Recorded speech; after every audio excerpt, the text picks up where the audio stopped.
ఇండియాలో జరిగిన అత్యంత సంచలనాత్మక అన్సాల్వ్డ్ కేసులలో ఇది ఒకటి. ఆమె పేరు ఆరుషి తల్వార్. వయసు సుమారుగా 18 సంవత్సరాలు. ఆమె తండ్రి పేరు రాజేష్ తల్వార్. తల్లి నుపూర్ తల్వార్.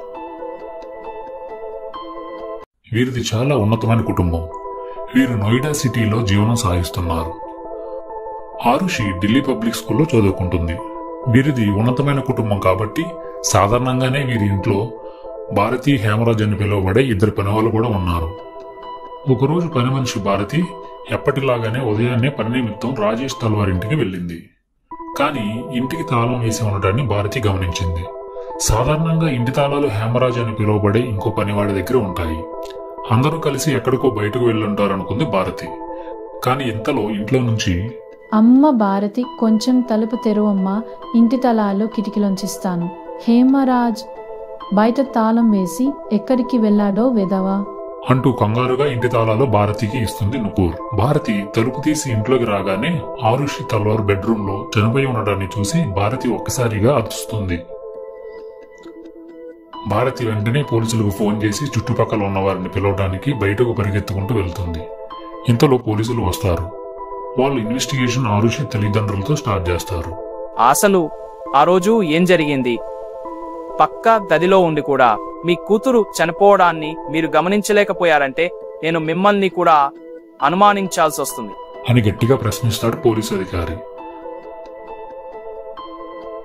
చూడండి సిఐ గారు, మీరు ముందు నా కూతురిని పొట్టన పెట్టుకున్న హంతకుడిని పట్టుకోవడం మానేసి మమ్మల్ని అనుమానిస్తున్నారు. నేను తలుచుకుంటే మీ ఉద్యోగం కూడా ఉండదు అని గట్టిగా సమాధానం ఇస్తాడు రాజేష్ తల్వార్. అది కాదు సార్, కేసు ముందుకు వెళ్ళాలి అంటే మీరు మాకు సహకరించి తీరాల్సిందే, లేదంటే కష్టమవుతుంది. దయచేసి కోఆపరేట్ చేయండి. నిన్న నా కూతురు పుట్టినరోజు. నిన్న నేను నా భార్య ఇంటికి వచ్చేసరికి చాలా సమయం పట్టింది. సుమారు 9:30 ప్రాంతంలో ముగ్గురం కలిసి డిన్నర్ చేశాం. నా కూతురికి ఇష్టమైన కెమెరాని బహుమతిగా ఇచ్చాను. ఆ తరువాత తాను తన రూమ్కి వెళ్లి పడుకుంది. అదే చివరిసారి.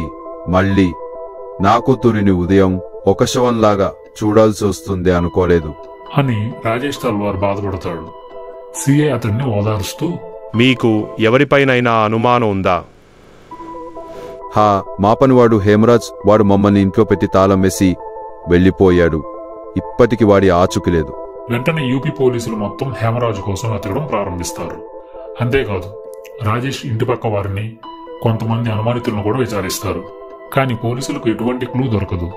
అయితే కొన్ని రోజుల తర్వాత ఎవరూ ఊహించని విధంగా హేమరాజ్ డెడ్ బాడీ రాజేష్ తల్వార్ ఇంటి మీద కుళ్ళిన దశలో కనిపిస్తుంది. అంతే, పోలీస్ డిపార్ట్మెంట్ మొత్తం ఒక్కసారిగా షాక్ కి గురవుతారు. హేమరాజ్ చనిపోతే మరి ఆరుషిని చంపిందెవరు? మీడియా, పత్రికలు పోలీస్ డిపార్ట్మెంట్ మొత్తాన్ని నిందిస్తుంటాయి. ఏం చేయాలో తెలియని పరిస్థితులలో ఈ కేసుని సిబిఐకి అప్పగిస్తారు.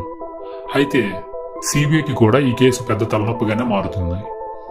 కానీ సిబిఐ కనిపెట్టింది ఏంటంటే, ఈ మర్డర్ బయట వాళ్ళ పని కాదు, ఎవరో ఇంట్లో వాళ్ళే ఈ మర్డర్ చేసుంటారు అని.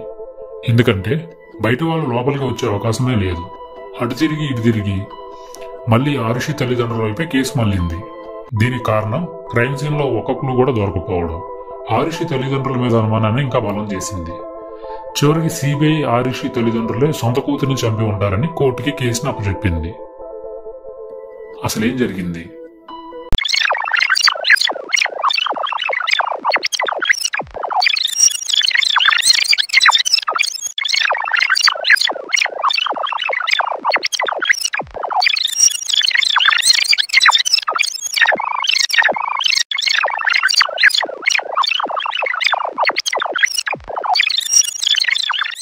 ఆ రోజు ఆరుషి పుట్టినరోజు. ఆరుషి తల్లిదండ్రులు డాక్టర్లు కావడంతో ఇంటికి లేటుగా రావడం జరిగింది.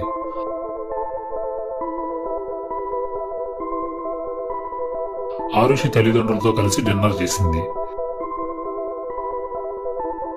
రాజేష్ తల్వార్ తన కూతురికి కెమెరా గిఫ్ట్ గా ఇచ్చాడు. ఆ కెమెరాతో ముగ్గురు ఫోటోలు కూడా దిగారు. సరిగ్గా అర్ధరాత్రి 1 గంట సమయంలో ఆరుషి గది నుంచి చిన్న చిన్న శబ్దాలు రావడం రాజేష్ తల్వార్ గమనించాడు. వెళ్లి చూసిన వెంటనే ఒక్కసారిగా కమ్ము తిన్నాడు. ఇంట్లో పనివాడు అయిన హేమరాజ్, ఆరుషి ఇద్దరూ శృంగారంలో ఉండడం చూసి తట్టుకోలేకపోయాడు. వెంటనే హాలులో ఉన్న గోల్ఫ్ స్టిక్ తో ఇద్దరిని చావబాదాడు రాజేష్ తల్వార్. ఆ శబ్దాలు విని నుపూర్ తల్వార్ కిందకి వచ్చి చూడగానే ఇద్దరు ప్రాణాలు వదిలేశారు. హత్యకు సంబంధించిన అన్ని ఆధారాలు దంపతులిద్దరూ చెరివేశారు. తెలిసిన వాళ్ళ చేతే వాళ్ళ ఇంట్లో ఉండి తాళం వేయించుకుని ఈ హత్యని చనిపోయిన హేమరాజ్ వైపు మళ్ళిద్దాం అనుకున్నారు. హేమరాజ్ మృతదేహం దొరకడంతో వీరి కథ అడ్డం తిరిగింది. సిబిఐ సమర్పించిన ఆధారాలతో 2013లో తల్వార్ దంపతులకు జీవిత ఖైదు విధించింది కోర్టు. ఈ సంఘటనలో ప్రత్యక్ష సాక్ష్యం లేనందున వారిని అనుమానితులుగా పరిగణించలేమని 4 సంవత్సరాల తర్వాత 2017లో నుపూర్ రాజేష్లను నిర్దోషులుగా విడుదల చేసింది.